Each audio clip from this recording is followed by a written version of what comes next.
Good day, everyone. Our group were tasked to report the chapter 8, which is the introduction to behavior. Let's talk about what is overt consumer behavior. Overt consumer behavior refers to the observable and measurable responses or actions of consumers. It is distinct from affect and cognition because it is external that can be observed directly. For example, when you purchase a product which is perfume, like Pincha perfume, or you want to purchase sunscreen at Watson's, you as a consumer, you must perform a multitude of complex of actions because as what I have said earlier that overt consumer behavior is so obvious and prevalent. That's why many analysts think that it is uninteresting or unworthy. Also, overt consumer behavior has problems. First, determine the appropriate level of analysis. It is because it can be analyzed fruitfully at the level of the movements or the usage of the products.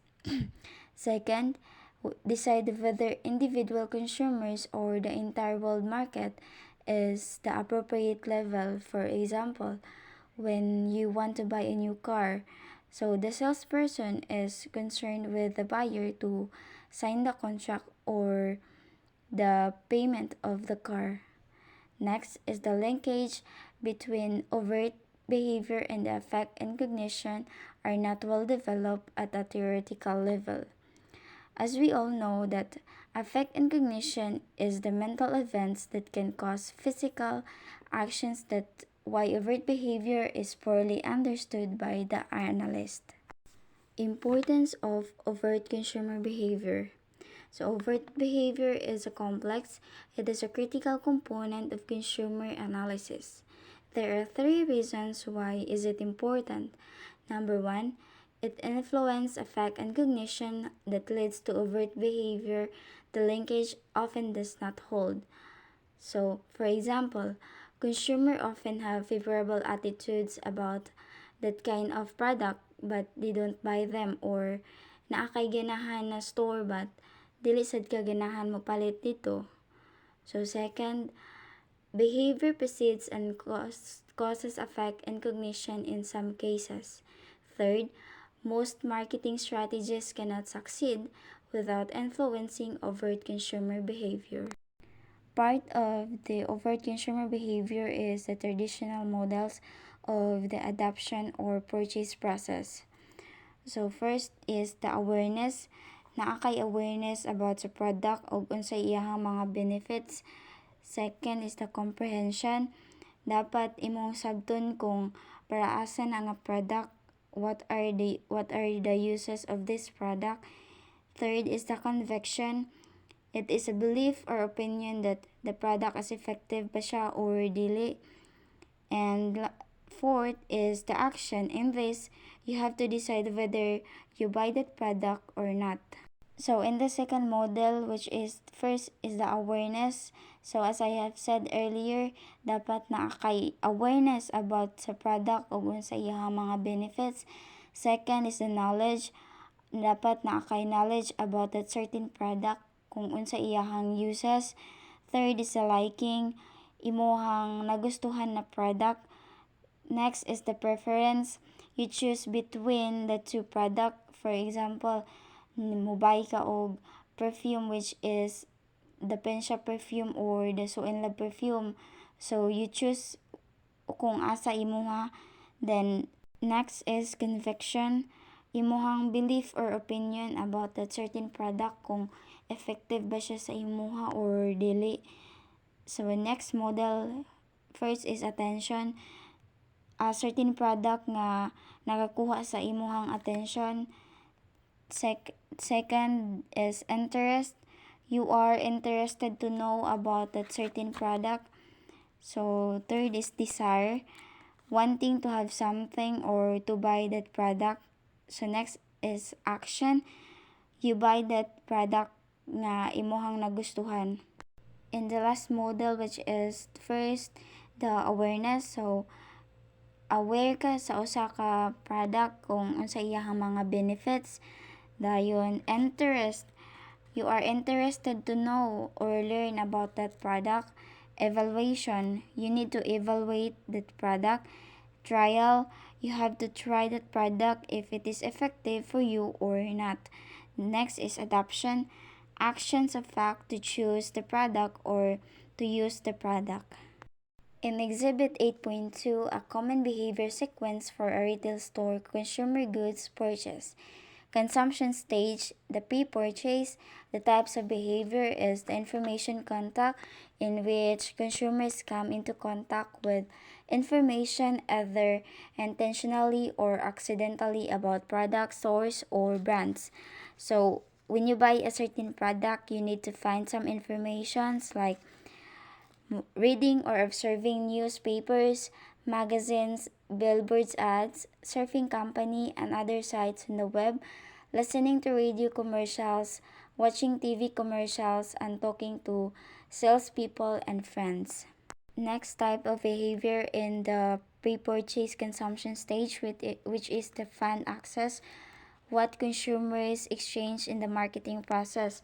So, national primary issues. Number one is the methods of consumers use to pay for the particular purchases. Second is the marketing strategies to increase the probability that consumers will access funds or purchase.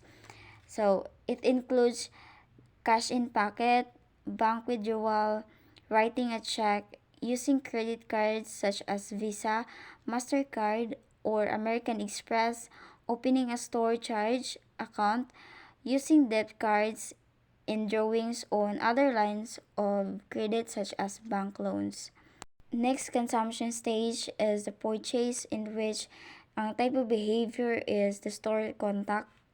So, in which you need to locate the outlet, travel to outlet, and enter the outlet. Diri ka nga kuan nga part na mangita ka og duol na outlet nga namaligya ana nga certain nga product. Next is the product contact, in which it is a major concern of the retailers on increasing and maintaining selective store patronage. Manufacturers are primarily concerned with selective demand, purchase to of their particular brands and models. So, na siya duha ka methods employed to accomplish. Number one is the push strategies, in which nadiri ang trade discounts and incentives to enhance retailer selling efforts. So, second kay pull strategies, in which sends of coupons to encourage the consumer to purchase the manufacturer's brands. Necessary for purchase to occur, you need to locate the product or brand in the store, physically obtain the product or brand, take the product or brand to the point of exchange, for example, the checkout counter. Next behavior is the transactions, in which consumers' funds are exchanged for product and services. So, nadiri katong mini marketing strategies involves removing obstacles to transactions. So, the use of these express checkout lanes and electronic scanners to decrease the time consumers must wait in line, because some consumers will leave a store without purchasing, labi na kung ang checkout counter kay taas kaayo og linya. So, the third consumption stage, which is the post-purchase, naadira ang makita ang type of behavior, which is the consumption and disposition. It seemed to be very simple behaviors to the last consumption stage, which is the post-purchase. The types of behavior kay the consumption and disposition.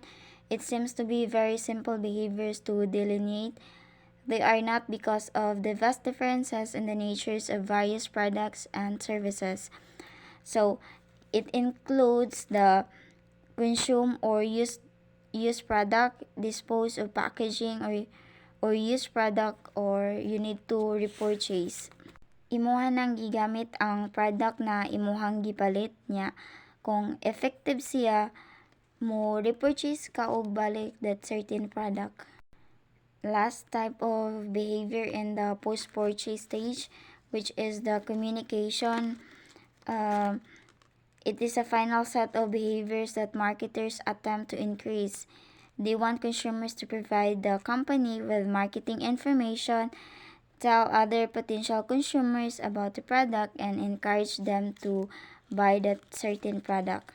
So, sa communication, you need to tell your friends about sa na-experience nimo about that certain product, kung ni-effect ba nimo or wala.